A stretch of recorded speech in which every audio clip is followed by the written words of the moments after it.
নমস্কার বন্ধুরা, কেসি কিচেনে সবাইকে স্বাগত। আজ আমি নিয়ে এসেছি পেঁপে দিয়ে সয়াবিনের একটা ভীষণ সুন্দর রেসিপি। এই ধরনের রেসিপি কিন্তু ভাত, রুটি, পরোটা সব জিনিসের সঙ্গেই খেতে ভীষণ ভালো লাগে। আর এটা বানানোর পরে মাছ মাংসও ফেল হয়ে যায়, এত সুন্দর এটার টেস্ট হয়। চলো দেখে নিই আমি কিভাবে বানাচ্ছি। দেখো, আমি কিছুটা সয়াবিন নিয়েছি আর একটা পেঁপেকে ডুমো করে কেটে নিয়েছি। তারপরে এই দিকে সয়াবিনটা প্রথমে আমি গরম জল দিয়ে ভিজিয়ে মিনিট 4-5 এটাকে রেখে দেব। তাহলে সয়াবিনটা ভীষণ নরম হয়ে যাবে আর রান্নাটাও খুব সহজে হয়ে যাবে। তারপরে দেখো, এইদিকে একটা কড়াই চড়িয়ে সর্ষের তেল দিয়েছি এবং তার মধ্যে আমি গোটা মশলা দিয়ে দিলাম, 2টো এলাচ আর দারচিনির টুকরো, তারপর 2-3টে লঙ্কা আর 1 চামচ আমি গোটা জিরে ফোড়ন দিলাম।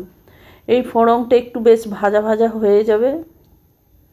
তারপরে একটা পেঁয়াজকে আমি ছোট করে কেটে রেখেছি, সেই পেঁয়াজটা আমি দিয়ে দেবো এটার মধ্যে। পেঁপের তরকারি অনেকেই খেতে চায় না, এইভাবে যদি তোমরা বানিয়ে দাও তো পেঁপে অনেকেই সহজেই খেয়ে নেবে আর খেতে ভীষণই ভালো লাগে। পেঁয়াজটাকে দেখো খুব সুন্দর করে প্রথমে লাল লাল করে আমি ভেজে নেব।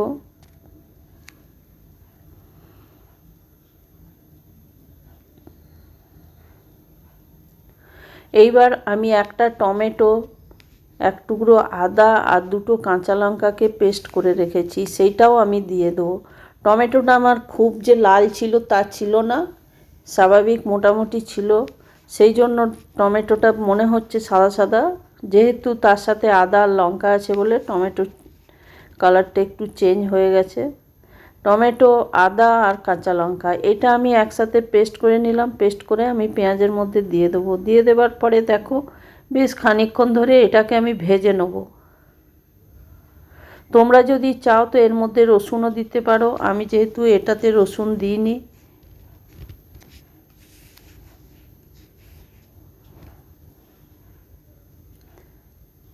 এইবার দেখো পরিমাণ মতো আমি নুন দিয়ে দিলাম। এবার আমি পরিমাণ মতো যতটা আমার দরকার সেই মতো আমি হলুদও দিয়ে দিলাম। এবার এর মধ্যে আমি জিরে গুঁড়ো দিয়ে দিলাম 1 চামচ, ধনে গুঁড়ো 1 চামচ দিয়ে দিলাম। দিয়ে দেওয়ার পরে মশলাটা বেশ খানিকক্ষণ ধরে ভালো করে এটাকে কষিয়ে নেব।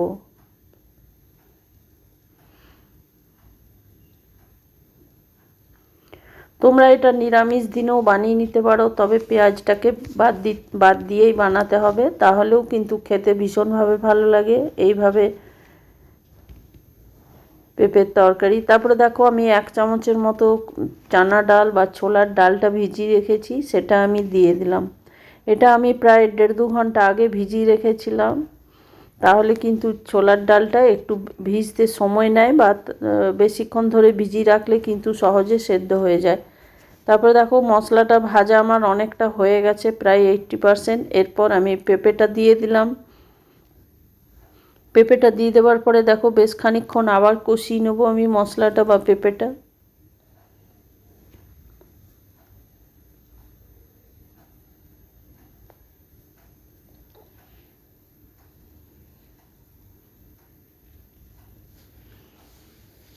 তোমরা পেঁপে অনেক সময় আলু দিয়েও বানিয়ে থাকো বা শুধুও বানিয়ে থাকো, একদিন এইভাবে সয়াবিন দিয়ে বানিয়ে দেখো। এটা যে কোনো ডায়াবেটিসদের জন্য তো খুবই ভালো, একদম মানে এটা একটা পারফেক্ট খাবার।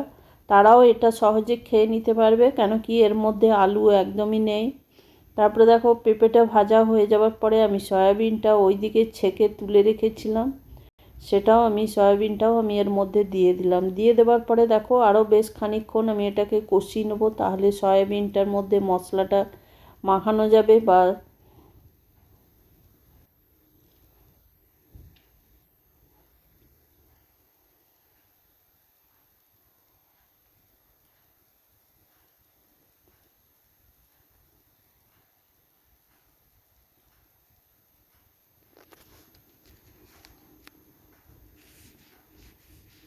এইবার দেখো ওইদিকে যে আমি মশলাটা বেটেছি বা মিক্সির জারটা ধুয়ে আমি কিছুটা এর মধ্যে জল দিয়ে দিলাম, তারপরে আরও প্রয়োজন মতো কিছুটা জল দিয়ে দিলাম। আর পেঁপেটা একটু সেদ্ধ হতে সময় নেবে, সেই পরিমাণ আন্দাজ করেই জলটা দিতে হবে। তারপরে দেখো ঢাকা দিয়ে আমি 5-6 মিনিটের মতো এটাকে রেখে দিলাম। তারপরে দেখো 5-6 মিনিট পরে ঢাকা খুলে আমি দেখাচ্ছি পেঁপে বা সয়াবিন আমার দুটোই সেদ্ধ হয়ে গেছে।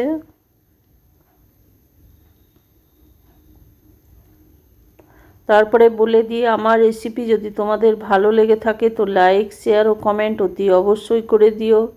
নতুন বন্ধুদের সাবস্ক্রাইব করার অনুরোধ রইল।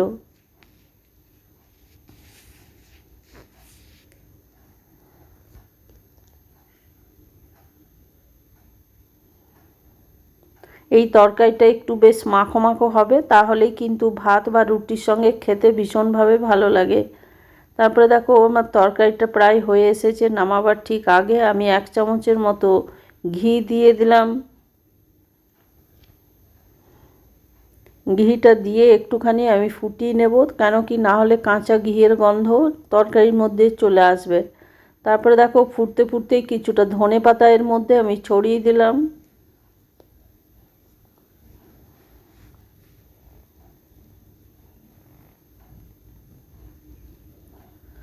তারপরে দেখো তরকারিটা আমার হয়ে গেছে। হয়ে যাওয়ার পরে আমি গ্যাসটা বন্ধ করে দিলাম। গ্যাসটা বন্ধ করে দিয়ে ঢাকা দিয়ে প্রায় 5 মিনিটের জন্য স্ট্যান্ডিং টাইমে রেখে দিয়ে আমি ঢাকা খুলে দেখাচ্ছি। দেখো কত সুন্দর আর কত লোভনীয় তরকারিটা আমার হয়েছে। তোমরা সকলে ভালো থেকো, সুস্থ থেকো। ফিরে আসছি পরের রেসিপি নিয়ে। ধন্যবাদ।